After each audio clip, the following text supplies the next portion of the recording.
Hi everyone!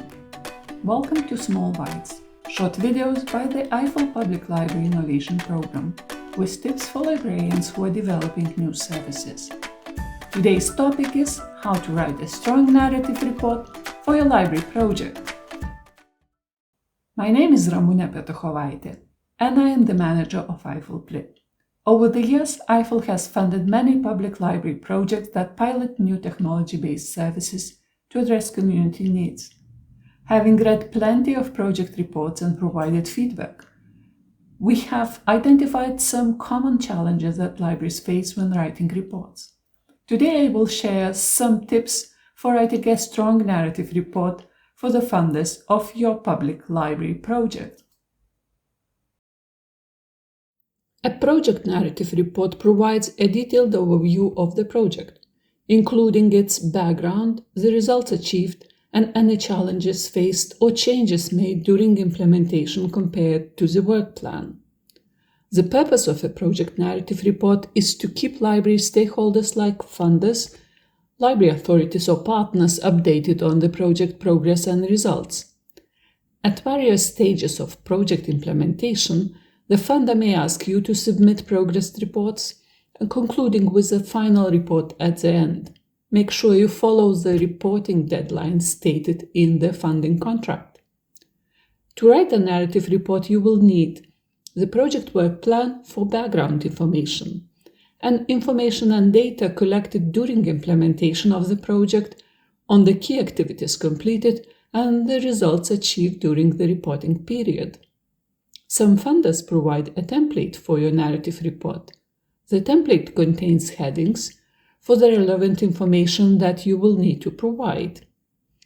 If there is no template, you will need to create your own structure for the narrative report. Project narrative reports usually contain three parts: an introduction, a section about the project implementation process, and a section about results. Let's now look at what each section covers. The introduction outlined the background and context of the project, including its objectives and goals, and the reasons why the library started it. You may also include a few lines on the desired project results as stated in the work plan. However, keep the introduction brief. The implementation section should detail the activities that you carried out during reporting period.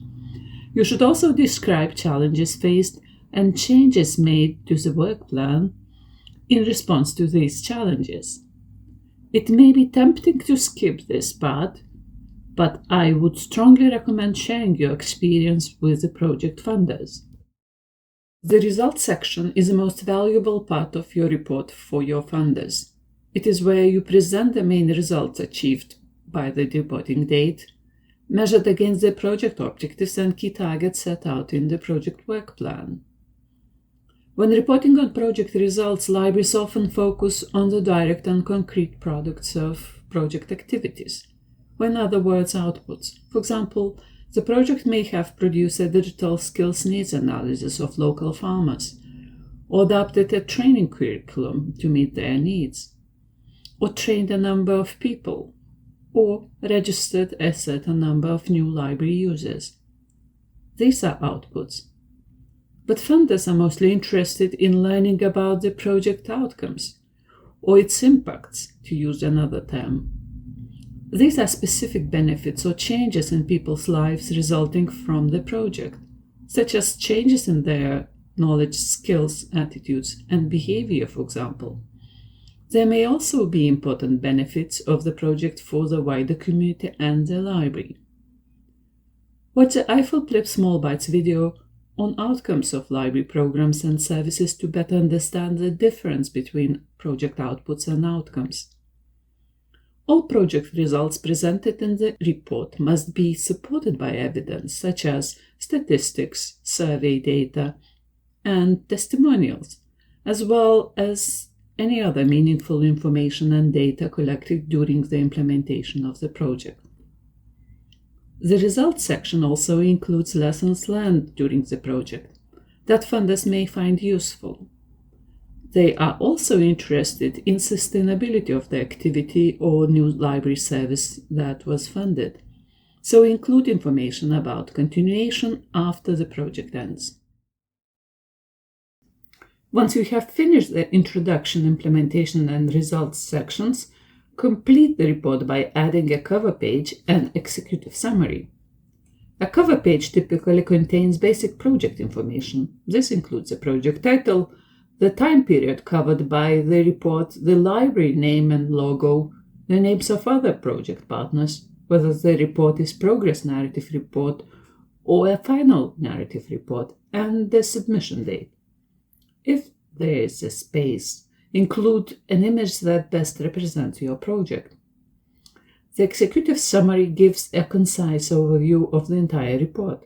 Summarize the information from the 3 main sections of your narrative report: introduction, implementation, and results on 1 page. Then, add any additional information and data that would make your report stronger to the appendices. This could include workshop agendas, list of participants, survey questionnaires, data tables, charts, and photos. Each appendix must be named so that its content is clear and must be referred to in the report text. The key rule is to be selective about what you include as appendices, to avoid overwhelming the funder with unnecessary details.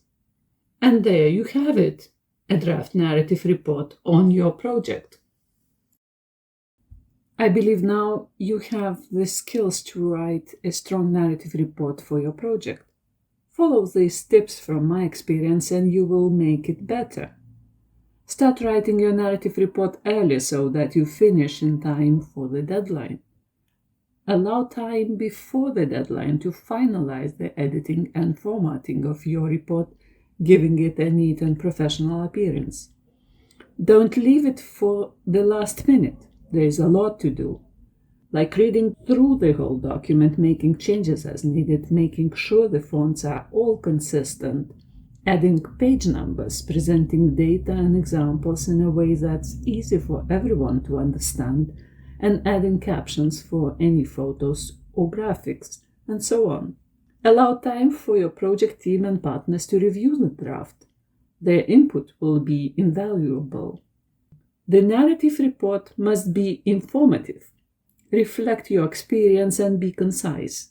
Restating activities included in the work plan with a note completed is not enough. This is a narrative report. It is essential that you reflect on your experience by describing what you did, how you did it, and what was most important to achieving the results you have got. Describe the lessons learned during the implementation of the project and any recommendation that could be useful to the funders. The project results should demonstrate its outcomes or impact on people and the wider community, not just the library. Include strong visuals to support what you are reporting. It is essential that the results of your project are supported by the evidence. If you are unsure what this involves, watch the Small Bites video from EIFL-PLIP on reporting on the outcomes of your library project. Thank you for watching and good luck. The EIFL-PLIP Small Bites series YouTube channel has more videos on developing a library project and reporting the outcomes. Check them out.